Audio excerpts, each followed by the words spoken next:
Fala galera, sejam todos bem-vindos ao Cast mais um podcast aí pra vocês. Bom, já começo aqui falando pra você curtir, compartilhar, se inscreva no canal, deixa abaixo aí as suas perguntas, os seus questionamentos, as suas inquietações.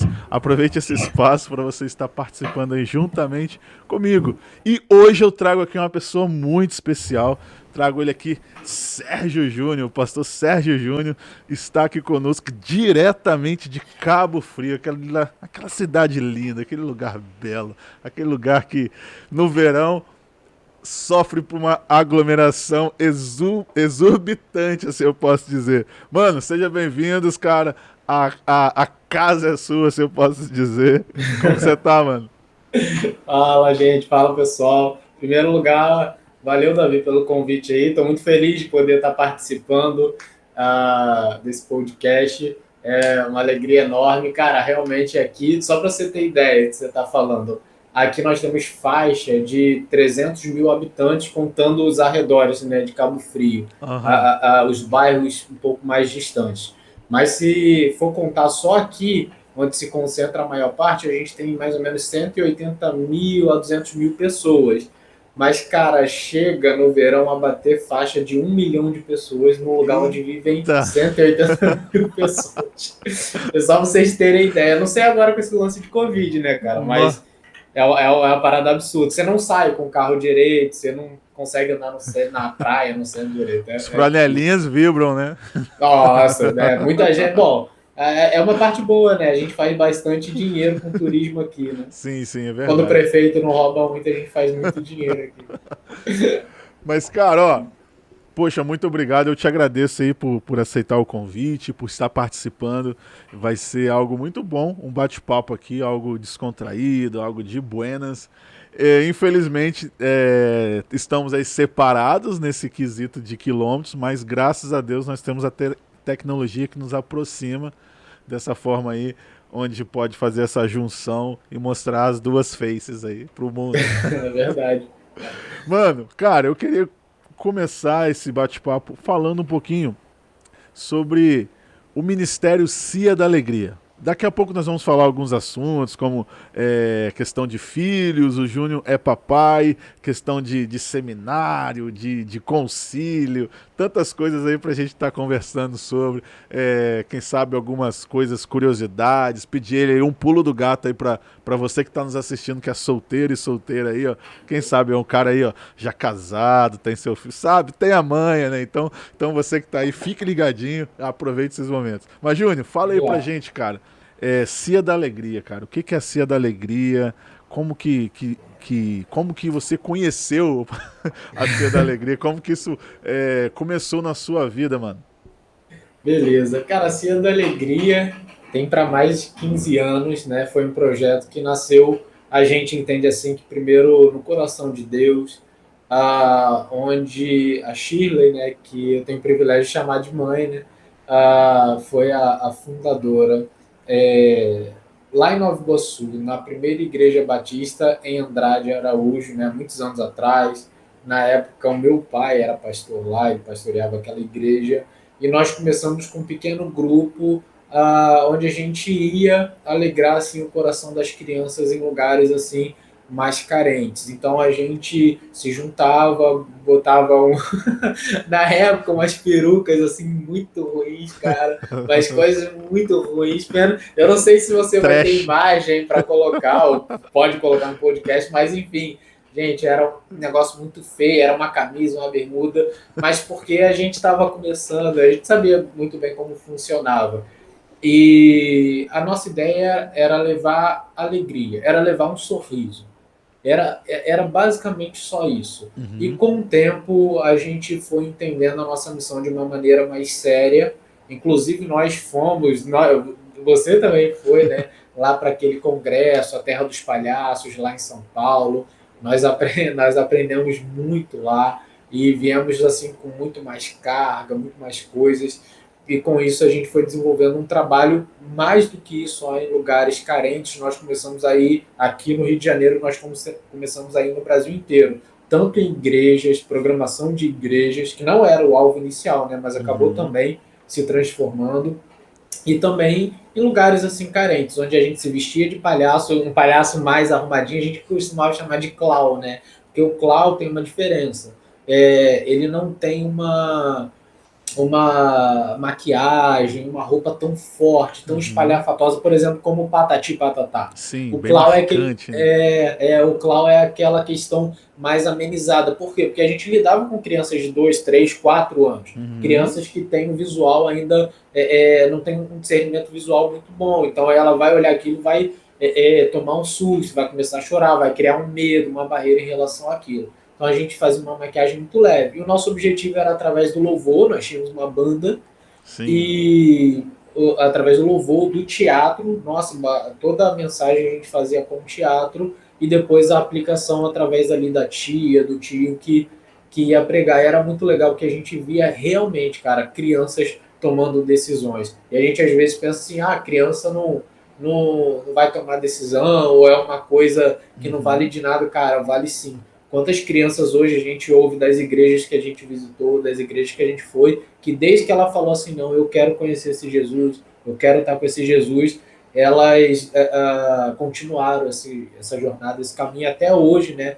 Falam pra gente, nossa, aquela criança, né, que se pô, filho do traficante tal, aquela Ó, criança, né, que ninguém dava nada por ela, hoje ela tá aqui servindo a Cristo na igreja, tá assim, e a decisão foi lá, quando a massa. gente foi levar a palavra de um jeito lúdico, de um jeito engraçado, onde nosso objetivo era trazer um sorriso. Quando a gente diz, né, Davi, quando a criança dá um sorriso, quando o ser humano ele dá um sorriso, ele abre as janelas do coração para poder ouvir aquilo que a Sim, pessoa tem para falar. Né? Então isso é por isso que o humor na internet, todos os lugares alcança muito mais gente do que qualquer outro conteúdo. é verdade, Né? é Então verdade. isso foi assim, cara. Eu falei praticamente tudo, né, da Cia da Alegria. E a gente Muito teve a bom. oportunidade ainda de ir para outros países, né, com a Cia da Alegria, Cuba, né, que a gente fez um Aham. trabalho comunitário, ensinando a galera lá, foi bem legal. Tem várias experiências lá também. Muito bacana. E a Cia da Alegria começou lá em Nova Iguaçu, né? Não é isso? Foi em Nova Iguaçu. É muito bom. E aí depois ela foi pra. Foi o que eu falo porque aquela questão da liderança, a mãe do Júnior, É, tia Shirley, e depois foi para Araruama e depois para Cabo Frio. exatamente. A gente foi. E engraçado que cada lugar que a gente fez base, né, vamos dizer Aham. assim, juntava a galera daquele lugar. A gente chegava naquele lugar, aí ficava difícil para o pessoal que está muito longe vir. Só que Uhum. nesse meio, Deus ia levantando gente daquele lugar e Pra... essa galera Aham. começava a fazer parte da CIA também. Aí você ia para outro lugar, a galera ia fazer parte. Era Aham. muito legal, cara. Quando eu entrei para Cia da Alegria,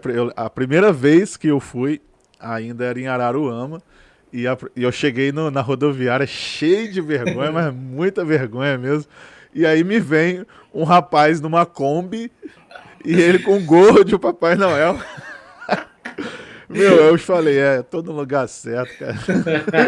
Em meio à vergonha e as minhas anotações na reunião, Foi muito legal, eu lembro disso, lá em Araruama, cara. Lá muito na bom. Vila Cata. Foi muito bom. São muitas histórias, né, mano? A galera se juntando pra comer um macarrão com salsicha, com Nossa, linguiça foi. ali, e várias coisas, e lugares que nós fomos e onde de fato marcava mesmo a nossa vida, né, cara? Testemunhos e tanto coisas engraçadas como coisas bem fortes no sentido de conversão mesmo. É verdade. Muito bacana, muito bacana. E aí, você falou também dessa mudança, né? De antes tinha um tipo de roupa, depois as coisas foram evoluindo, né? Antes Sim. usava um tipo de maquiagem que parecia que tava com, com a tinta na cara, né? Com uma coisa branca, bem forte. Mas graças a Deus, né? A Cia da Alegria está aí, né? Eu estou sempre grato por poder falar que eu faço parte da Cia da Alegria, que foi um divisor de águas na minha vida, né? Através disso eu conheci, né, o Júnior, e dessa forma nós estamos aí há alguns anos aí Bom, nessa bastante já, né? caminhada, né? Mano, Bastante. e aí você falou dessa questão de que a CIA da Alegria também te possibilitou a estar indo fora do país. Por exemplo, Cuba, né? Eu não fui, né, nesse momento, mas eu gostaria que você pudesse contar assim alguma sei lá, pelo menos alguma experiência que você teve quando você esteve ali naquele momento, né? Uma diferença, um país diferente do nosso, né? Cara, uma experiência que eu geralmente costumo contar que foi muito marcante, assim. Em primeiro lugar, que o movimento que fazia essa viagem era através do pastor Vanuí, lá de Minas Gerais, que eu também tenho o privilégio de chamar de tio. Aham. Ele, né, montou uma caravana e ele começou a ir para Cuba, né? Porque Cuba, né, por mais ao contrário do que talvez você que esteja assistindo a gente esteja na universidade ouvindo um professor defender, de repente por pautas ideológicas, né, que Cuba é um país como o Brasil deveria ser e tudo mais, essa pessoa realmente não sabe o que está falando. E se de repente ela disser para você que ela foi a Cuba, ela está Uhum. te dizendo que ela foi em Havana e pela diferença de preço, né, pelo dólar lá ser muito valorizado, muito mesmo, ele pode fazer o que quer ali no centro de Havana. Aham. Então a gente tem assim uma certa impressão de Cuba muito irreal, muito mentirosa aqui no Brasil. E a gente tem que aprender a lidar com isso. Quando eu fui para Cuba, foram aproximadamente 4 anos, não seguidos, né? Foram 2 seguidos, um não, outro sim, um não, outro sim, mais ou menos isso. E a gente viajou, cara, do norte da ilha, né, até o sul da ilha. Nós Eita. fomos em todos os lugares, né, desde Uhum. Havana até Camagüey, até os lugares mais remotos. E Cuba é um país muito pobre, né? Os únicos que detêm algum tipo de riqueza ou de economia lá é realmente o governo, tá? Que tem acesso às melhores comidas. E eu estou falando isso porque eu visitei as cidades, visitei os locais e as pessoas são extremamente pobres. E eu quero Uhum. te dar a noção do que é isso. Ao ponto de uma professora de português que tem doutorado, tá? Ter a sua casa do tamanho dessa sala. E Sim. a minha sala não é grande, é uma sala pequena. E, e no máximo, essa sala e mais uma, toda de madeira, com o telhado todo quebrado, o seu vaso sanitário é um buraco do lado de fora, Nossa. onde É bem. ela, sua mãe, os seus filhos faziam suas necessidades.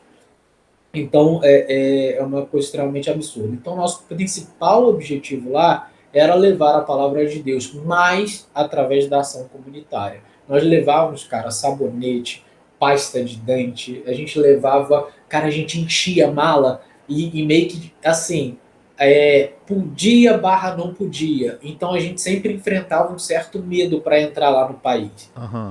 Porque eles sabiam que a gente estava levando como ação comunitária, mas eles têm espiões, olha que engraçado, né? Isso parece surreal, né? Mas eles têm espiões, pessoas comuns no meio do povo que ia acompanhando a gente, vigiando a gente de cidade em cidade. Nossa, E o quando a perigo gente ali, lê. né? Oi? O perigo ali, na latente ali. Nossa, era muito em cima. Porque você pode entregar o sabonete, beleza. Uhum. Mas você não pode falar Jesus te ama. Sacou? Sim. Então, como fazer isso? A gente só podia falar isso dentro de igreja, porque lá tem igrejas que Aham. são vigiadas pelo governo. O pastor Aham. não pode falar mal do governo. Ele Sim. tem que pregar. Por exemplo, Sim. ele não pode pregar em Romanos 13, tá ligado? Porque Aham. se ele for falar do. Ou ele prega falando do governo, porque é o que Romanos 13 está falando, se eu não me engano é 13, Wells, mas acho que é. Enfim. Ou ele não prega, Aham. sacou? Então é melhor ele não pregar, né? Para não deturpar a palavra. Entende o grau de complexidade que é o acesso? Então, em resumo, né, para não prolongar muito, aí uma certa feita a gente subiu, né, numa montanha, a gente precisava de acesso, tem gente na porta para você subir aquela trilha, Uhum. e aquela trilha que fazia era tipo um tratorzinho, um carrinho que andava em terra puxando uma carrocinha, e a gente Aham. ia na carrocinha igual gado mesmo. Aí a gente foi Ai. subindo, subindo, subindo, cara, e não parava. Quando chegou lá em cima, tinha uma igreja. Aham. Era na ponta mesmo da montanha, não era morro, era montanha. E aí, Caramba. na ponta da montanha, a metade da igreja não existia. Era um buraco, era aberto. E primeiro, a gente levou um susto, o que tá vendo? E aí o pastor tá falando que em épocas de terremoto, né, tempestade e tudo mais, o vento, o furacão lá arrancou a metade da igreja. E aí aquilo Rapaz. tudo aberto e tudo mais. Cara, só que pensa num lugar lindo. Do lado da igreja era a nascente de uma cachoeira, pô, Uau. pegava um riacho, a coisa mais linda. E Aham. naquele dia a gente ia fazer um batismo, né, alguns batismos. Sim. E a gente entrou, começou a batizar e foi uma coisa muito linda, cara, aquela natureza, aquela coisa assim que você fala, meu Deus, cara, apesar dos pesares, olha que Sim. experiência maravilhosa. E aí o que aconteceu foi que quando a gente estava voltando, né? E a gente felizão ali na carrocinha, descendo, Aham. né? Contando os feitos de Deus, falando sobre aquilo que a gente fez. Um cara falou assim, porque a carrocinha ia descendo, não era só com as pessoas da igreja, era com a Sim. galera que subia e descia, com o Aham. povo. E aí um cara começou a puxar assunto com a gente. E aí a gente foi e falou, não, porque Deus faz isso, Deus faz aquilo. E a gente começou a falar, pá, pá, pá. Aí o cara foi e falou assim, ah, interessante, me fala mais desse Deus. E a gente dá ali, né? Eita. Pô, Aham. maravilha, eis aí um Aham. convertido. E aí o que aconteceu foi quando a gente estava chegando, até encheu o olho de lágrima assim, porque aquilo foi tenso. Ele falou assim, bacana, bom saber. Aí ele foi, virou e falou assim, mas a questão é que eu sou um espião do governo. Cara, e na hora a O, gente, putz, o morremos. gelo que ele. Cara, aí foi loucura. Meu tio, pum, travou, eu fiquei branco, minha irmã ficou branca, a galera que tava do lado não sabia o que fazer. Aí tinha Aham. um juiz lá de Minas Gerais que tava acompanhando a gente, ele só segurou meu braço e falou assim: não fala mais nada, fica quieto. E Eita. aí ele foi e falou assim: e eu fui enviado para aqui para acompanhar vocês. E desde lá de cima eu vejo vocês falando desse Jesus, desse Deus de vocês.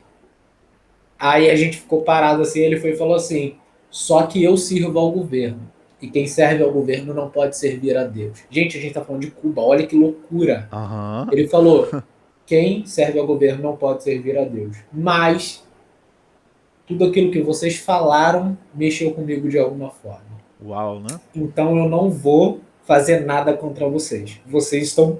Ó, tô até chorando, foi doido. Aí ele falou assim: vocês estão livres para ir. Cara, e naquele dia ali eu falei: caraca. Rapaz. Eu falei assim: só a Deus mesmo para fazer uma parada assim tão Sim. absurda, sabe? De ao ponto do cara que tava ali para cumprir o dever dele, servindo ao governo, não ter feito nada com a gente. Sim. Isso pode ir ao ar tranquilo, porque tem muitos anos e eu Aham. jamais diria o nome dele ou de qualquer pessoa. Mas foi isso que aconteceu. Tem outras experiências, Uau, né? Mas uau. essa foi muito marcante. E tipo assim, ele como a pessoa que trabalha para o governo, ele tinha autonomia, né? Ele tinha poderes, assim posso dizer, tipo, para poder de fato efetuar algo com vocês, levar vocês para um lugar de fato para tipo É, acabarem com a vida de vocês mesmo, né, cara? ali tem duas formas. Uma é um acidente de percurso, ele mataria a gente em algum Aham. lugar e fingiria um acidente, isso acontece muito lá. Ou na segunda hipótese, que também, claro, seria menos pior, né? Ele prenderia a gente numa prisão horrível em, lá em Cuba, eu não sei se era Guantánamo, uma prisão para deportar. Era uma Aham. das piores prisões, que tem estrangeiros presos lá ao monte. E aí seríamos deportados para os Estados Unidos, presos lá, e aí a gente teria depois que dar um jeito, né, de ser solto e tal, para poder voltar para o Brasil. Eu só sei que Rapaz. isso ia demorar muito tempo, ia ser bem complicado, porque a gente estava meio que ferindo, né, Sim. a ordem do Estado. E aí a gente seria preso porque a gente realmente Uhum. tinha testemunho, então Sim. já era. Mas Deus E, é muito maior. Né? com certeza. Por exemplo, você falando da prisão, o estado, a forma, o jeito que a prisão deve ser, né? Porque eu me lembro que vocês contando que na parte de alimentação, né? Que a comida ficava vários dias ali, né? Porque não se jogava fora tal. E realmente. Agora imagina como que era lá nessa prisão, por exemplo. Se ali o Cara, pessoal tava se esforçando e querendo dar o melhor para vocês. Imagina pois quem é. não quer te dar o melhor.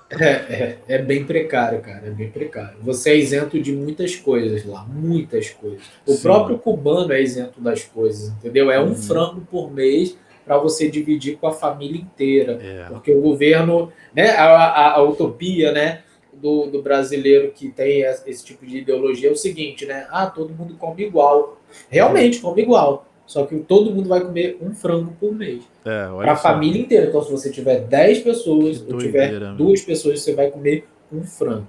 Aí, é claro, aí ele te dá um frango e meio. Cara, não adianta por mês, gente. É por mês. Não estou falando que é por dia, não. É por mês. Que O doideira. salário de um médico lá, hoje eu acho que está batendo 40, US$ 60, não lembro. Mas, cara, isso não dá para viver de jeito nenhum, cara. É uma coisa. Gente, é por mês, tá? Isso é uma coisa muito absurda. Aí você pode falar, pô, e o Brasil, mas o Brasil trouxe médicos cubanos para cá. Eu sei que eu não preciso repetir isso, mas 90% eles só recebiam menos, acho que 10 ou menos de 10% do salário que eles deveriam receber como médicos aqui. Sabe para onde ia os outros 90 ou mais de Uhum. 90? Para o governo, Que cara. loucura, né, Pro, cara? Pra gente, assim, que vive numa realidade tão diferente mesmo.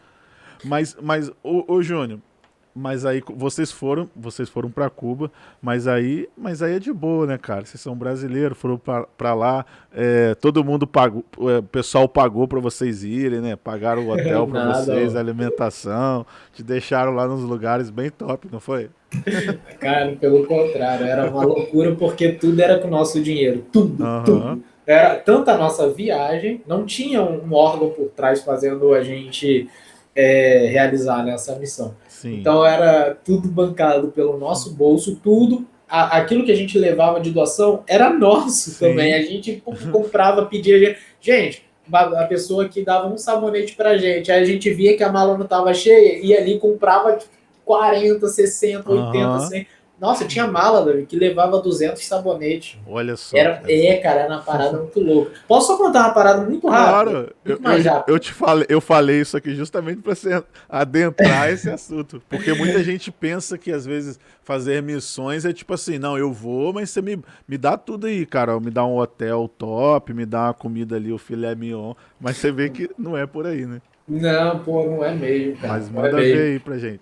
Eu não penso que o missionário, sustentado por uma organização, ele tem que ter a pior a estadia, a pior Uhum. comida. Eu não penso assim.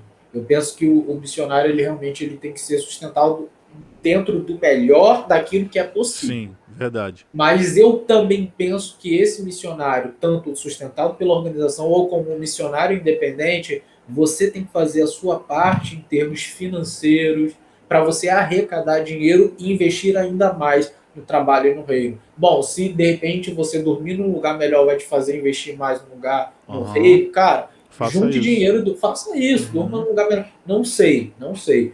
Mas é ilusão você pensar que, cara, virar um missionário, principalmente por uma organização, vai ser te levar para um hotel, conhecer outros países. Cara, é balela, irmão. Você tem que estar no meio do fogo cruzado.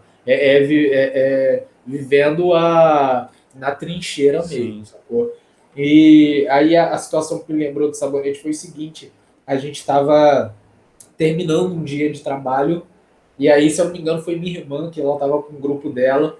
Eles chegaram, cara, tipo assim, é igual esses prédios abandonados aqui no Brasil, Aham. comprometidos, Aham. sabe? Aqui no Brasil tem muito prédio abandonado que está comprometido. Lá, esses prédios vivem muitas famílias. Muito. Sim, Tipo, o olha. prédio vai cair em algum momento, ele vai. Aham. Não é, tipo assim, uma Pode hipótese. ser. Não estou conjecturando se ele cair, não. Não é uma condição. Ele vai cair. E lá Eita. dentro vivem várias famílias. E aí a gente lembra que esse grupo estava chegando lá e começou a abordar algumas famílias e tudo mais, e encontrou uma senhora. Começou a conversar, papapá. Cara, aí esse é ainda mais emocionante. Aí a galera foi e falou assim: a gente queria disponibilizar alguns recursos para a senhora, que a gente trouxe de higiene. Aham. Aí quando a galera pegou assim a mala de sabonete que abriu, a galera olhou assim para dentro, caraca, a senhora começou a chorar, chorar, Olha, chorar. gente. E a galera ficou assim, mano, o que tá acontecendo? Caraca. Aí ela foi e falou assim: Rapaz. vocês não sabem o que Deus está fazendo. Ela falou que naquela manhã ela orou a Deus falando: Senhor, não tem mais condições, porque ela tinha uma filha que não andava Sim. e ela não tinha como manter a higiene da filha só com água. Rapaz. né? Porque pessoas que são impossibilitadas de andar, elas precisam de um cuidado um pouco mais especial, porque senão desenvolvem feridas que não fecham mais e tudo Sim. mais. Então é uma higiene ainda maior. E ela falou assim: eu não consigo mais, por favor. Eu preciso de sabonete, eu preciso de kits de higiene para limpar a minha filha, eu não sei mais o que fazer. E ela desesperada. Na manhã ela orou e na tarde ela recebeu uma mala cheia assim, de sabonetes e pastas de dente, tá ligado? Uau, né? Eu choro muito porque tem tanto tempo que eu não falo disso que isso tá me Aham. emocionando de verdade agora.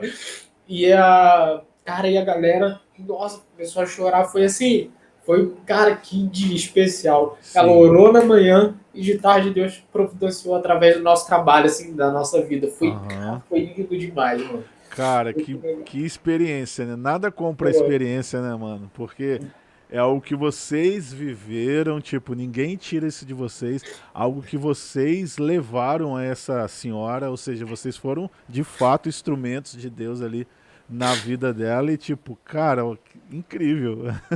Incrível, né? incrível, mano. E tipo, algo que por exemplo, para nós brasileiros, né, cara? O que que é um sabonete, né, mano?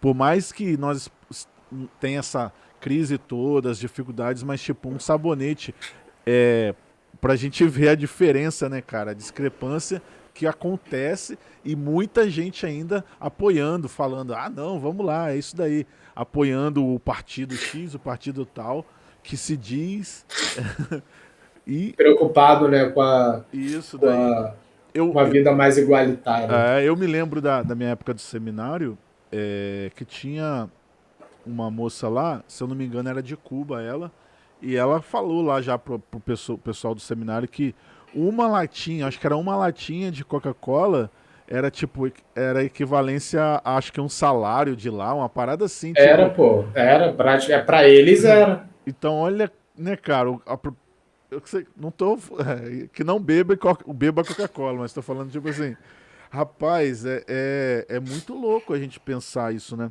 Porque se a gente É. for ver, cara, a gente não tá tão longe, né, daqui de Cuba, então a gente vê uma. Rapaz, é muito louco. É Muito louco. muito louco. E realmente, cara, não é que a gente tem que falar, ah, pô, então eu vou parar de tomar, eu vou parar. Não, não é isso. Mas é você se conscientizar que às vezes você assume pensamentos dos quais você não foi, não pesquisou, não foi a fundo, não Sim. conheceu. Entendeu? Inclusive, se alguém ficar interessado em ver, falar, ah, se alguém for um Tom Mac que só tocando e vendo que vai Aham. acreditar. Mano, pode, eu, Davi, eu me disponibilizo aqui a mandar vídeo, mandar Sim. foto, tá? Bacana. Para essa eu só vou pedir para a pessoa não postar em lugar nenhum, porque não, Uhum. mesmo tantos anos, não pode. Sim. Só isso, aí você vê e fala, cara, realmente o que ele tá falando é verdade. Que louco. Agora, para nós mudarmos um pouco o assunto aqui, agora nós vamos falar um pouquinho de lazer. Opa, Porque eu me lembro do Júnior, do pastor Sérgio Júnior, eu me lembro dele surfando, eu me lembro dele andando de skate. E como era esse momento? Não falo essa época no sentido de, de você ficar saudosista aquele momento, mas a prática que eu falo, no sentido aqui. Da época que você surfava, da época que tu andava de long ali, e você dava aquelas manobras lá que eu falava, rapaz, daí eu tenho medo, hein? Mas como que era, cara? cara, que era uma época que isso já me era possível pelo tempo, né? Inclusive eu tenho ainda pranchas aqui para Aham. poder voltar a surfar e tudo mais, mas eu realmente hoje tenho dificuldades por conta do meu tempo. Cara, essa época era sensacional, porque é uma época meio, eu vou usar uma expressão psicanalítica aqui, né? Arquetípica, né? Aham. Do herói, que você não tem medo de nada, não vai acontecer nada. Eu lembro de uma vez descendo um morro, cara, enorme de São Pedro, e um amigo meu falou, cara, freia, que não vai dar. E eu, mano, não, tá muito bom, freia. Aí tinha que quebrar uma molinha, cara, que eu Uou! não consegui frear. Eu lembro que eu bati nele e voei, assim, aí caí, rolou, levantei todo ralado. Aí, Eita. meu Deus, ele sabia se rir ou se preocupava. Aí ele, cara, quebrou alguma coisa? Eu falei, não, só tô ralado. Aí ele, caraca, quer ir pra casa? Eu falei, não, vou continuar. Vou continuar Que descendo. doideira, mano. Era uma época, cara, maravilhosa, do long, do surf principalmente. Eu amo surfar. Deus me deu o privilégio de morar aqui a 1,5 quadras, 2 quadras da praia. Então, Aham. eu a pé eu levo até a areia aqui, eu levo até a entrada da areia eu levo 5 minutos. Top, top. É muito rápido. Bom demais. E de carro eu levo segundos, sacou? Então, tipo assim, é muito. O surf para mim é muito bom, ele sempre manteve, cara, minha vida, minha saúde. Eu lembro que tem um amigo meu que ele não tá comigo agora na igreja, mas eu tenho orado por ele, tenho buscado demais, mas era o cara que sempre surfou comigo, sempre ia comigo, e ele vai voltar, eu creio nisso. Amém. Mas, cara, eu lembro que às vezes ele, pô, Júnior, como é que você tá? Eu falava, pô, tô estressadíssimo, bora surfar? Vambora. Às 5 e pouca da manhã a gente acordava, aquele breu assim, partia para lá, pô, via o sol nascendo, pegando onda. Que Era massa, muito mano. bom, cara. E eu lembro que uma das coisas que eu mais fazia era ir para trás das ondas, né, da série.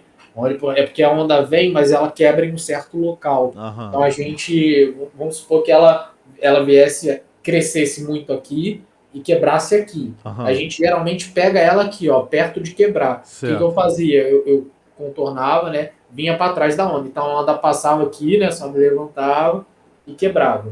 Eu ficava aqui atrás, sentado, cara, olhando ali pro nada, que ali é mar Só na, aberto, né? na Você tem uma direita. contemplação. Oi? Só na contemplação. Pô, contemplando mesmo. Eu lembro que eu ficava sempre, cara, era oportunidade. Eu ficava só assim, ai Deus, obrigado. Eu não conseguia orar, para vocês terem ideia. No sentido de falar um monte de coisa. Eu não Aham. conseguia, eu ficava procurando. Tipo assim, aí tinha hora que eu falava, cara, eu sei lá o que eu vou falar. Eu ficava, ai Deus, obrigado. Eu acho que eu enchi o saco de Deus assim, obrigado, Deus. Porque eu ficava só, obrigado, Senhor, muito obrigado. Eu sempre falava obrigado. E eu ficava ali, cara. Era, pô, que experiência maravilhosa.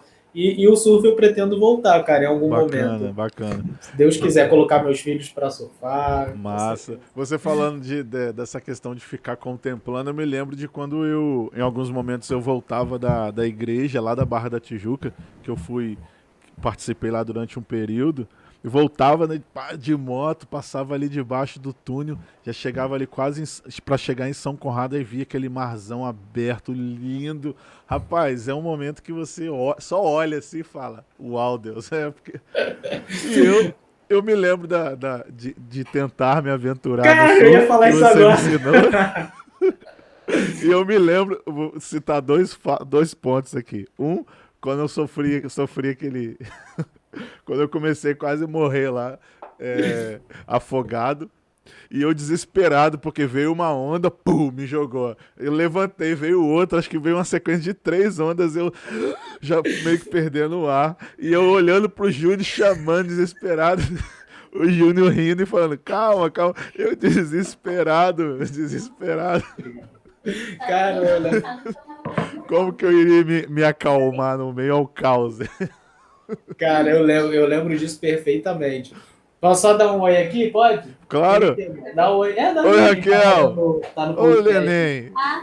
na gravação. Vocês não estão me vendo, mas eu tô vendo vocês. Ele falou, oi, vocês não estão me vendo, mas eu tô vendo vocês. Costa pra mim, pô. Rapaz, que fase, Cara, hein? eu lembro uma coisa muito legal, que nesse dia que, quando eu olhava pra você, você fazia assim, ó, botava a cabeça pra fora, segurava a prancha e falava, Júnior, Júnior, aí a onda vinha, você subia, aí eu, cara, só que eu tava nervoso, mas eu não sabia o que fazer. Eu, calma, mano, é só subir na prancha e você, não, cara, Não não, consigo, não sei não lá. consigo. Foi um monte de É andado com porque onda você na já tava cabeça. cansado, tava Aham. exausto, sei lá. Mano, mas isso prova que, tipo, mano, o meu físico não tava bom, porque eu cansei muito rápido e a questão Cansou da rápido. respiração. Mas, cara, foi algo marcante. E uma outra coisa, mano, marcante pra mim também, nessa minha trajetória de surfista muito curta, de tentativa, foi uma vez eu lembro que eu tava assim, deitado, né? Que eu não conseguia ficar em pé ainda, mas eu tava ali deitado ou sentado, meio sentado, quase caindo, algo assim. Mas eu olhei também, tava meio que o sol se pondo assim, mano. E eu lembro que eu tava na água lá, a gente tava próximo assim, e olhando, cara, aquele visual lindo, mano. Então, tipo assim, realmente é algo que te proporciona, pô, uma tranquilidade, uma coisa. Você vê, cara, a natureza mesmo contemplando ali, a contemplação da glória de Deus, né? Espelhando ali a natureza. É incrível, mano. É É incrível. incrível, cara. É o que o salmista diz, né? A natureza, ela conta sobre a glória de Deus. É A natureza, verdade. ela se expressa de maneira até gritante, né? Aham. Que há um Deus criador de todas as Sim. coisas. É incrível. Você não tá vendo aí, Júnior, mas eu tô aqui, ó, com um livro nas minhas mãos. Tô mostrando aqui pra câmera. É um Tô vendo livro que. pela fé. Aham. Tô vendo pela Tá fé. vendo? Então, é um livro que você me deu há muito tempo atrás do John Piper, cara. É um livro grossão mesmo, bem grande, mais de 400 páginas. O que Jesus espera de seus seguidores? Mandamentos de Jesus ao mundo. E aí você tava, eu já tinha separado aqui para mostrar e falar, mas aí quando você tava falando da época de Cuba, de missões, eu já, esse daí mesmo. Esse mesmo, essa criança aí, ó. E aí eu falei, cara, é isso aí o que Jesus espera dos seus seguidores, né? Pois Seja em é. Cuba, seja aí em Cabo Frio, tem as suas dificuldades, debilidades, e a presença de Deus precisa ser manifesta através de nós, né, cara? Que tudo aquilo que Jesus tinha que fazer, ele já fez. Agora Ele cabe já a nós fazermos a nossa parte, né? cabe a nós fazermos a nossa parte. É uma nota sobre isso, Aham, que é muito engraçado. A gente, engraçado no sentido irônico, né? Ah, a gente pensar de que a obra de Deus ela se finda em Cristo. Na verdade, o que se finda em Cristo é o início do reino. aham, É a história do mundo antigo, né? A história da profecia, o ponto do Cristo que virá, a expectativa, isso finda em Cristo. aham, Tudo é em Cristo, sim. né? Ele é o final de todas as coisas, mas ele também é o início de tudo, Uhum, tanto na criação quanto na ressurreição. Então, por isso que ele é tido como exemplo primeiro, o maior, onde todos nós, cristãos, pequenos cristos, devemos seguir. E a ideia é que quando Jesus ele vem proclamar, o que Jesus prega? Cara, Jesus não prega, eu vim para que vocês creiam em mim porque eu vou morrer e ressuscitar. Ele falava outra coisa, eu vim para que vocês creiam no reino de Deus. O uhum, reino de Deus, ou o reino dos céus, né, dependendo do escritor, ele vai falar sobre justamente aquilo que está sendo construído através do Cristo e aquilo que nós devemos fazer como os co-participantes ou participantes do reino. sim. Então, cara, nunca não acabou. Para a gente só começou. O Aham, reino começa aqui, o céu começa aqui. O sim. céu na terra de Adão e Eva, do Jardim do Éden, o céu na terra do tabernáculo, o céu na terra no templo, o céu na terra no monte, hoje é o céu na terra em nós. Uhum. Porque Cristo Ó, agora habita em nós. Então o reino só começou. Mas Cristo vai voltar, é lógico. sim. E ele vai reinar, é lógico. Mas e nós? Cara, nós começamos agora. Nós somos servos dele no reino. Então é meio que lógico um cristão que sempre deixa os planos de Deus, as coisas de Deus para depois, de repente um chamado missionário. Ou Uhum. eu, como adiei bastante, você sabe muito bem que eu precisei ficar doente, não estou dizendo que Deus me adoeceu, Aham, mas ele permitiu, porque se ele sim, não permitisse eu não teria ficado. sim, Eu ficar doente, ter uma doença crônica, eu acredito que alguns de vocês que estão vendo sabem disso, para que eu pudesse me despertar novamente para o chamado dele no meu ministério pastoral. sim, Eu estava numa inércia e eu sim. saí dessa inércia através da minha dor. Por isso que C.S. Lewis fala de uma maneira muito mais maestral, né, cara? Que, se eu não me engano, no livro dele, O Problema do Sofrimento, um dos maiores e melhores livros que eu já li na vida. Ele vai dizer que o sofrimento é o megafone de Deus. Uhum. Então, muitas vezes, Deus nos permite sofrer para que nós possamos escutar a voz dele. E a gente às vezes pensa, nossa, mas isso não seria ruim? Cara, se toda vez que Deus age para te aproximar dele é ruim, então a gente não sabe o que é bom. Se aproximar de Deus, não importa como seja, é bom e ele está fazendo isso por nós. Então Sim. sofrer às vezes é um megafone dele. E eu aprendi isso, entendi isso. Bacana, muito bacana. Inclusive, eu tava lembrando aqui de uma frase do Freud, que ele fala que os pensamentos. É, É um ensaio da ação. isso aí, ensaio da ação. Só que, tipo assim, se nós ficarmos só nos pensamentos, a gente vai ficar só naquela da contemplação de Platão, né? Ou seja, cara, eu preciso entender igual você falou, de C.S. Lewis, e compreender também o que Freud disse há muito tempo atrás, porque se eu não posso ficar só nessa do pensamento. É um ensaio para a ação, mas esse ensaio tem data, tem tipo assim, tem um tempo. Ó, já ensaiei, beleza. É igual a galera do louvor que vai para a igreja, ensaia e logo mais já tem a ação. Eu não posso ficar só ensaiando, senão. E aí, isso da permissão que você falou, né? Realmente, tem a vontade de Deus e tem a permissão de Deus, e o que acontece é pela permissão de Deus, mas graças ao nosso bom Deus que você observou bem isso e saiu dos pensamentos e foi para ação de fato, ouvindo aí o megafone clamando aí, né? Que a É Bíblia mesmo verdade. fala que o campo está preparado, né? O pasto ali, Cara, é o nosso momento de pregar, é o nosso momento. Não é o pasto, é o, o pasto. É o nosso momento da gente ir, cara, e avançar mesmo, pregar a palavra e tal. E é isso.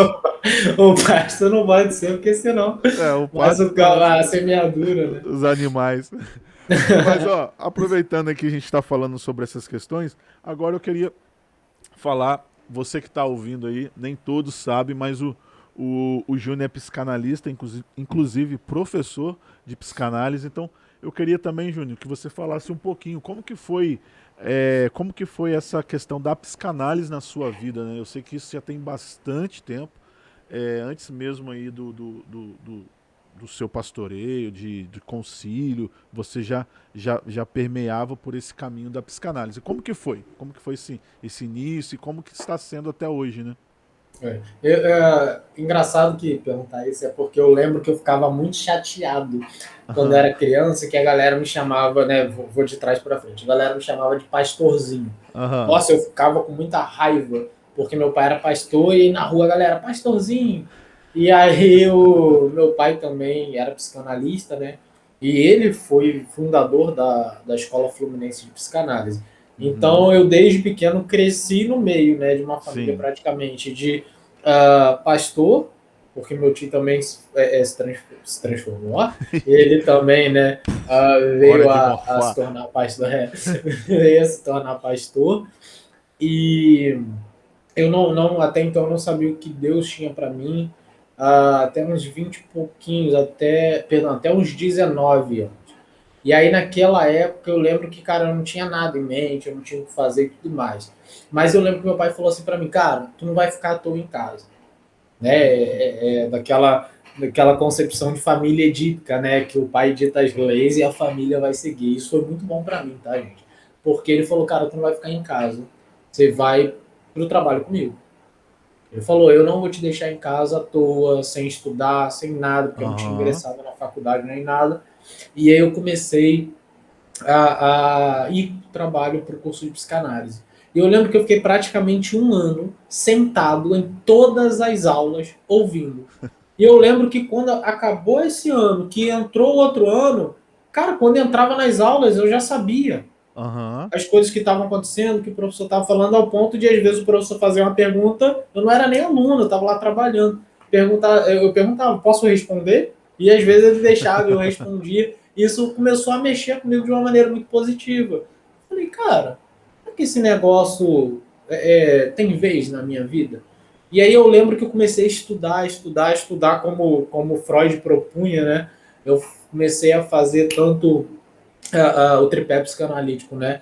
Tanto ali a conversa com um amigo dentro, não seria um amigo, né? Seria um psicanalista, mas na época era um amigo, fazia uma certa análise com ele.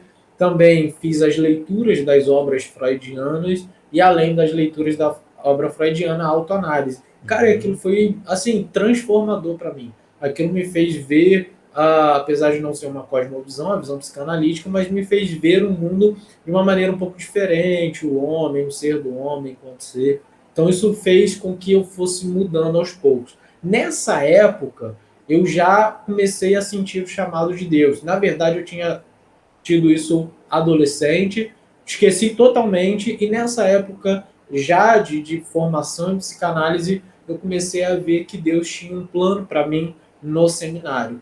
E eu comecei o seminário, fui aos trancos e barrancos, porque eu fiz seminários que eu tive crises intensas com o professor, Uhum. ao ponto de um professor olhar para mim e falar: esse aí não vai durar um dia. Eita. E eu tive crises intensas, tive dificuldades em algumas igrejas que eu fiz parte, né, ao Aham. ponto de eu falar: cara, se não está dando certo em nada é porque o problema sou eu. E hoje eu vejo o lugar que Deus me colocou e as coisas como estão acontecendo. Né? Deus não escreve certo por linhas tortas, tá? Aham. Não existe isso. E ele literalmente estava fazendo do jeito certo. Sim. Só que eu tinha que ser moldado, eu tinha que ser trabalhado.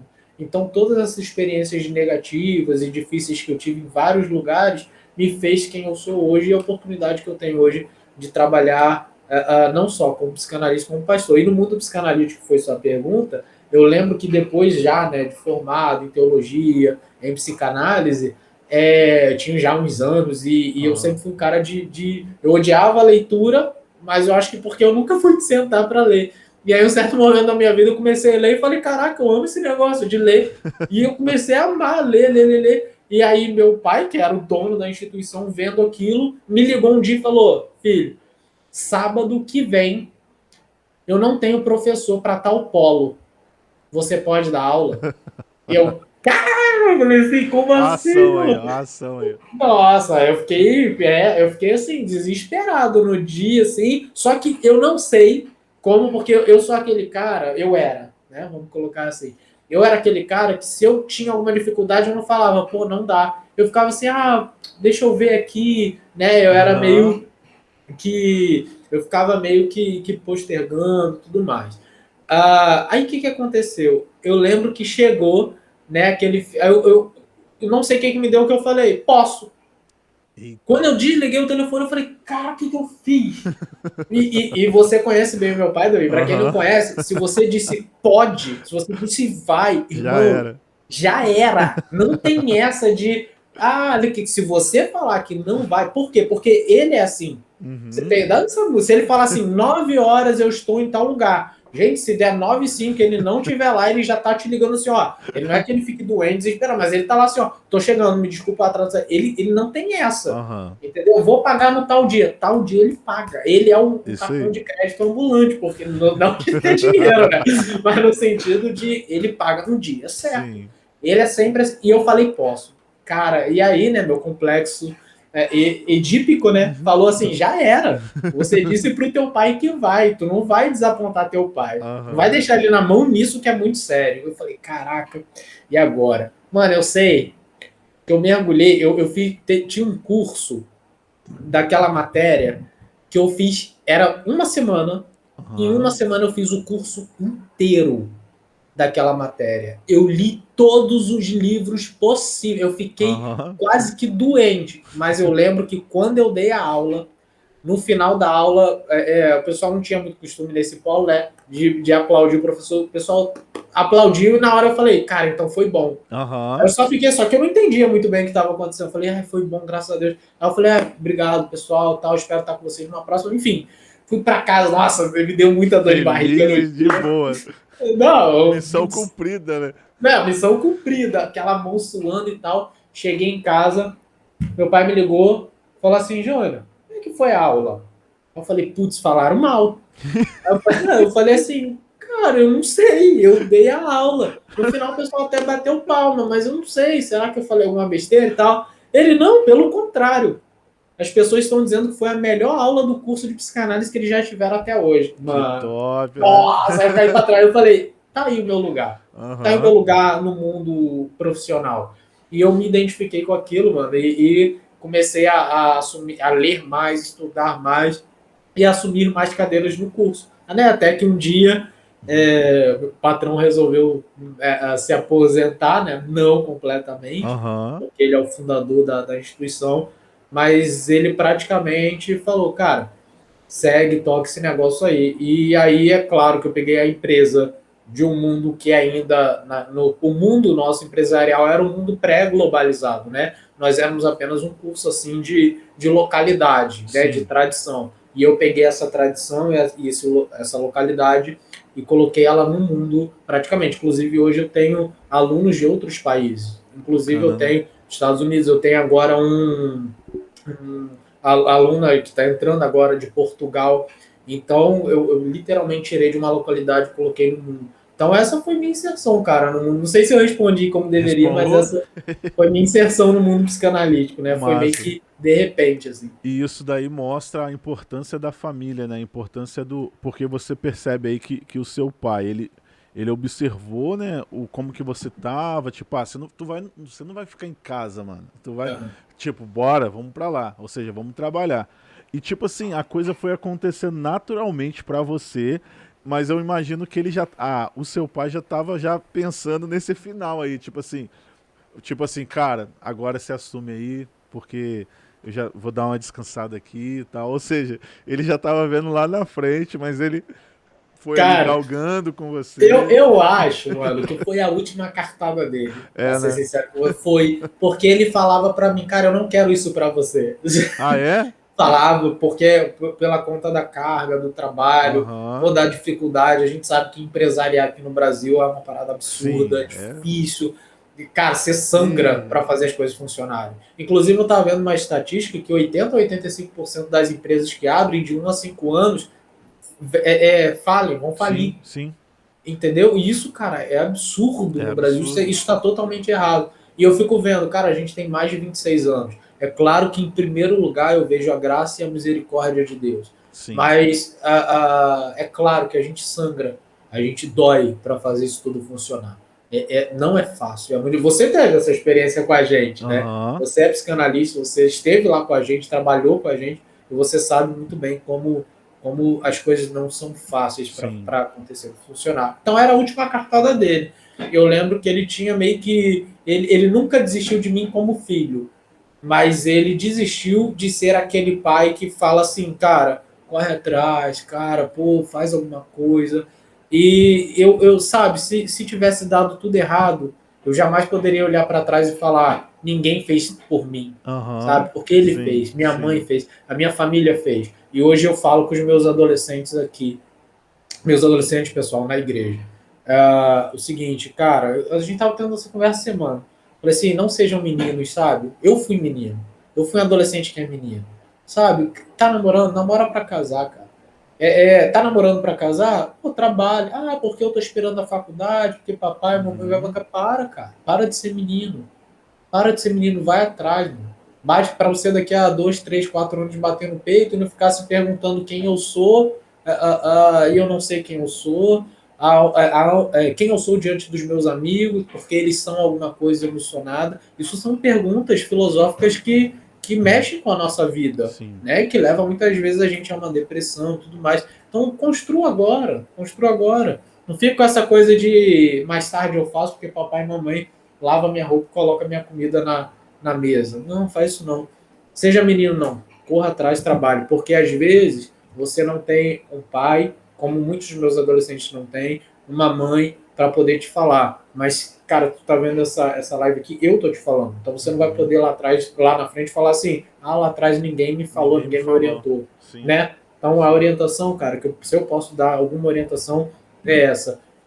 Não seja menino, não seja menina pro resto da vida, não. Começa agora. Porque vai valer a pena. Daqui a pouquinho já vai valer a pena para você. Com certeza. Júnior, e aí, então, esse rapaz aí que deixou de ser menino, então começa a namorar e casa. Ele casa, conhece a Raquel e casou. E agora? Como que é essa vida de casar, de casado, algo novo, né, diferente na sua vida? Como que foi isso pra você até chegar aí aos filhos, né? Então já fala pra gente aí. Cara, eu tenho um histórico um pouco negativo nesse sentido, né? Minha esposa disse que eu era muito namorador, né? Ficava namorando, sempre que podia, estava namorando alguém, né? Vamos dizer assim. E o que acontece é que chegou um certo momento, e foi inclusive, né, nessas transições, nesse período de transição e de perguntas Uhum. de quem eu era e tudo mais, que me veio uma questão importante sobre quem eu quero ser daqui a 20 anos, 30 anos. E eu olhei para dentro de mim e eu falei, cara, eu quero ser alguém que tem uma família. Eu quero ser alguém que tem um filho que liga da casa dele, né, no final de semana e fala: pai, papai, tô indo para ir almoçar com você. Eu quero ser esse cara que tem uma companheira, mano, para você ver Netflix, maratonar uma série. Eu quero ser esse cara que tem uma companheira para poder viver, tipo, os perrengues na estrada quando fura um pneu, para Aham. poder rir, ou para poder chorar, mano, quando a conta não bate e a gente fica no vermelho. Então eu comecei a ter essas questões, né? Que acho que são muito pertinentes à vida humana, essas questões filosóficas, e eu falei, beleza, se eu quero ser, eu tenho que fazer alguma coisa para ser. E Sim. aí o que calhou, engraçado, né? é, Foi que numa tragédia, né, que ainda mexe muito comigo, eu reencontrei uma amiga de muito tempo. Reencontrei no sentido assim de voltar a falar, né, da gente, que foi a Raquel, minha esposa, que vocês viram há pouco aqui. A gente perdeu um amigo em comum, dois, na verdade, num acidente de carro. E foi um momento muito dolorido, foi horrível. E naquele momento, assim, a gente voltou a se falar, né? Um chamava o outro, conversava, a gente chorava e tal. E acabou que com o tempo a gente já tinha uma amizade antes disso, então a gente voltou a ser amigo.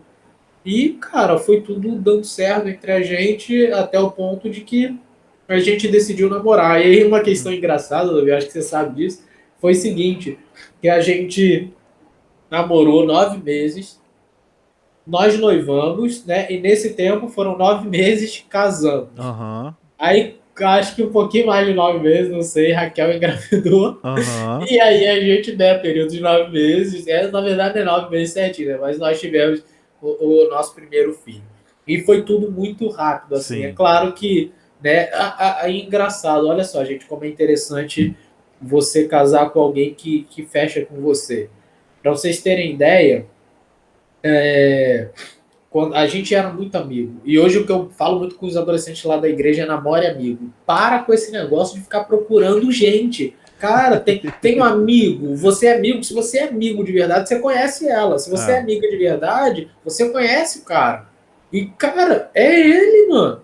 Por que, que é ele? Não tô... É claro que se você entrar no relacionamento e ver que aquela amizade, na verdade, estava encobrindo outras coisas, tudo bem. Sim. Mas geralmente o amigo é amigo, você conhece bem. Ora, namore com quem você conheça bem. E aí eu lembro que a gente começou a namorar, né? Noivamos, casamos.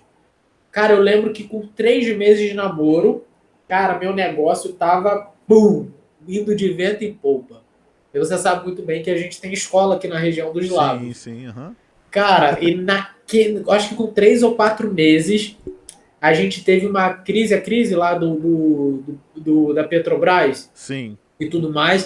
Cara, Macaé ali, né? Perto ali. isso. E a galera aqui da minha região eram alunos no polo, onde quase, cara, 95% eram alunos que eram sustentados de alguma maneira por uma empresa da Petrobras ou por alguma Aham. terceirizada da Petrobras. E olha que loucura. Ela teve esse problema, demitiu todo mundo. De quase 40 alunos, eu fiquei com 10 alunos. Eita. Desse polo principal Sim. ali. Cara, eu lembro que aquilo ali foi desesperador para mim. Eu fiquei, era como se eu tivesse sido demitido, gente, para vocês entenderem, no emprego tivesse só ali alguma coisa para eu sobreviver. Aham. E, cara, a gente já tinha casa, carro, a nossa vida já pagando um monte de coisa dentro de casa, né? Recém-casados, Isso três, com quatro. 3, 4 meses de casado. Cara, e Aham. só que olha que legal. Minha esposa, que, cara, graças a Deus, assim, pô, minha melhor amiga mesmo, ela foi quem, mano, falou assim: não, vambora, vambora, vambora. E ela nunca desacreditou. E eu entrei num período depressivo que foi um dos gatilhos para o meu problema intestinal. Aham. Cara, foi assim, horrível, horrível. É horrível você estar casado, ter que pedir ajuda ao seu pai. É horrível você estar casado, ter sua própria casa, ter que ficar pedindo ajuda a você como homem, a sua esposa. Sim, E aquilo entendo. ali, cara, nossa, começou a me chatear. Mas, sabe, eu vi que eu estava casado com a pessoa certa. Imagina se eu tivesse casado com a pessoa errada. Aham. Né? Imagina se eu tivesse casado com uma desconhecida e não com uma amiga de verdade. O É. que aconteceu, cara, que ela foi e segurou a ponta, se a gente segurou a onda, né? Até onde deu. E, cara, Deus foi tão bom comigo que nesse período foi o período que eu comecei a. Mano, deixa eu ver o que eu faço. E Aham. achei o meu lugar, assim, Sim. literalmente, de transformar a instituição numa instituição internacional, praticamente. Sim. Então, assim, foi isso, cara. Casar com a pessoa certa faz toda a diferença nisso. E os babies? Ah, os filhos, cara, é difícil, mano. Pai, mano, quando você é pai, quando você é mãe, vocês sabem o que eu tô falando. É outra coisa. Agora tem uma coisa engraçada. Ah, Ah, hoje minha filha puxou muito da minha personalidade. Muito, muito. E ela é muito insistente. Sabe qual é o mais engraçado? É que eu olho pra ela, eu olho pros meus pais e falo, cara, desculpa. Porque porque, mano, ai, ai. eu era chato demais, irmão. Eu falava, caraca, pai, agora eu até falei, acho que anteontem pra ele. Não lembro, acho que foi domingo. Eu falei domingos para ele. Falei, caraca, agora eu entendo o quanto eu fazia com que às vezes vocês ficassem muito irritados. Porque Aham. eu fico, por favor, eu ficava, olha, por favor, faz, por favor, faz, me dá, por favor, cara. E a minha filha é exatamente assim, ó. E eu falo, Aham. ele morde e eu falo, cara, agora eu entendo. Agora eu entendo. Quando a gente tem filho, a gente entende as preocupações dos nossos pais. Quando a Sim. gente tem filho, a gente entende o amor dos nossos pais. A gente começa a entender como as coisas realmente são. E olha que o curso de psicanálise, a teologia me deu uma carga teórica maravilhosa para lidar com isso. Mas na prática, você, mais do que lida, você sente isso. Entendi. Então, cara, é interessante. Aí, cara, são sim os amores da minha vida. Eu não posso dizer que eles são, né? Mas é a minha esposa e eles Sim. são. Eles É são a os amores família de fato, né? a minha família, cara. Eles são. Nossa, o meu filho é muito engraçado, né? Que ele tá com 5 meses. Aí ele tá com o cabelinho caidinho, né? Tá praticamente carequinha. E ele é bochechudo, né? Só que ele não é gordinho, ele só é bochechudo. Aí ele fica com aquele corpo magrinho, assim, com o maior carão na sala, sentado no sofá. Aí eu tô passando no corredor, olho pra ele, aí ele tá assim, ó. Aí quando eu olho pra ele, ele faz assim, ó, sem dente nenhum. Cara, é muito engraçado. Aí eu, cara, aqui, assim, cara. E ele Ai, ai. ri, ele grita, é muito bom, cara. Que Minha massa, filha, velho. que nossa, ama fazer tudo, brincar de tudo, come tudo. Ela é sensacional, não tem o que dizer. Que massa, mano. Que É massa, muito cara. bom. Mano, e aí, depois de estar casado, tal, já tava aí atuando, trabalhando as coisas, veio o concílio. E aí, como que foi esse período aí de concílio e tal? Como que foi esse momento aí na sua vida? Algo bem importante, né, cara? Como batistas, assim, falando, né? É, Que passa pelo concílio ali de fato, aquele momento de várias perguntas mesmo, um período de estudo mais aprofundado, até mesmo pela questão das palavras em si, dos nomes, dos significados, coisas do tipo assim. Como que foi pra você esse momento, cara? cara, foi um período assim difícil, porque você lembra bem, você foi o cara que praticamente cuidou de mim, né, nesse período. Porque você foi o cara que fazia minha sabatina, você veio aqui, cara, Que daí, maneiro. mano, para poder me ajudar. Isso tudo fez muita diferença na minha vida. Sou muito grato, você sabe disso, a você por isso. A É gente é nóis, mano. irmão, mas realmente tem coisas que vão marcando a gente, né? E essa é uma delas. Eu lembro que esse período foi um período difícil, você sabe bem, né? Quem quiser ver no meu Instagram aí, minha foto vai ter uma foto minha com o Davi. Aham. Cara, que eu tava com o meu peso normal seria entre 50, né, saudável, entre 58, que é o mínimo, e 71, acho que é o máximo. E Uhum. eu tava nesse período com 57 quilos por conta desse problema, é, né, que fui acometido. E aí, nossa, eu passava muito mal, os dias eu passava muito mal. Você sabe que eu sempre falava, pô, Davi, tô meio enjoado, não sei o quê. Nossa, ficava tonto, queria desmaiar essa parada toda. E eu lembro que no concílio, eu peguei a sabatina, foi com um dos pastores da região aqui, né, que são mais que é um dos mais questionadores, né? E aí ele fez as perguntas lá que ele achou que deveria fazer. Meu conselho foi mais ou menos, eu não sei se lembra bem, mas acho que chegou a cerca de 3 horas, né? Rapaz, foi puxado. Foi Eu não lembro o puxado. tempo certo, não, mas foi puxado, né? O pessoal fala, ao Foi. ponto de que teve gente que no final falava assim, caraca, a gente já tava meio que com raiva, né, do, do examinador, porque ele parecia que ele queria, né, te prejudicar e tudo mais. Mas na verdade eu fico feliz, né, pelo ocorrido, porque isso me provou, isso Aham. me mostrou que realmente eu tinha estudado, isso me Tava mostrou que preparado. realmente eu tinha me preparado, né, e tive um bom acompanhamento seu, né, da família, dos amigos e principalmente Deus, né? E eu lembro que uma coisa Sim. que eu fiquei muito feliz foi que eles subiram, porque tem isso, né? Quando acaba o concílio, os pastores saem para poder conversar e saber como foi o candidato, né? Só que eles começaram a demorar e eu não sabia que eles estavam lanchando, né? E eu fiquei assim, meu Deus, deve ter sido muito ruim, caramba, eu pensando, né? E aí, quando eles desceram, né, eu tive a resposta positiva de que foi um concílio satisfatório, eu fiquei muito feliz. E aí depois eu tive a notícia, né, de um dos pastores que quando questionaram, e aí, pessoal, o que vocês acharam do candidato e tudo mais, ah, um dos presidentes ali do, não só do concílio, mas que faz parte aqui da organização, né, litorânea, falou assim: eu quero registrar que ele não só passou, mas que ele passou com Com louvor, louvor. porque todas as suas respostas foram mais do que satisfatórias. E aquilo ali mexeu muito comigo, porque, cara, me fez ver que eu estava indo certo, que eu estava no caminho certo. E, cara, foi maravilhoso, cara. Desde o concílio até a consagração, que foi 26 de outubro. Cara, foi assim, bênção de Deus. De lá para cá, eu praticamente né, comecei a ir na primeira igreja batista, que fui chamado pelos adolescentes para tocar com eles lá. Aham. Fui, comecei a tocar, e com o tempo a gente começou a. A gente já tinha um certo relacionamento, já conhecia a galera, por causa da minha esposa, que era de lá há muito tempo, e a gente começou a ter um relacionamento muito bom, ao ponto do ano passado inteiro eu já estar trabalhando com eles e no começo desse ano eu ter sido convidado pelo pastor presidente da Primeira Igreja Batista em Cabo Frio, pastor Eliudes, para trabalhar oficialmente com eles, né, com a juventude. Eu estou muito feliz, cara. Bacana. Apesar dos pesares de toda a dificuldade que você fica muito nervoso, deu tudo certo, graças a Deus. Graças a Deus. Mano, nós estamos chegando já ao fim aí desse bate-papo de hoje. Claro que nós poderíamos passar muitas horas aqui, é, mas vamos deixar para outros momentos.